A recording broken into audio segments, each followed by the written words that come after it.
how to recover a Telegram hacked account. So if you want to recover a Telegram hacked account, then in today's video, I'll just simply show you a quick guide. So first, what you need to do is open up your Telegram and go with the login page. You need to double check your number. Make sure to enter the correct one and make sure to double check your country code as well. After that, Telegram will send you a verification code to your phone number. Simply enter the code in Telegram and log back into your account. Once you're logged in, you need to go with the settings option, which will be on the bottom.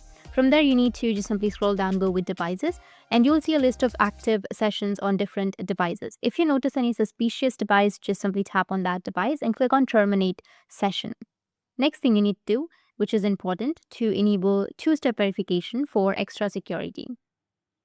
To do that, you need to go with privacy and security section, and then you need to just simply go with two-step verification, which will be in the first, and then you need to enter your password.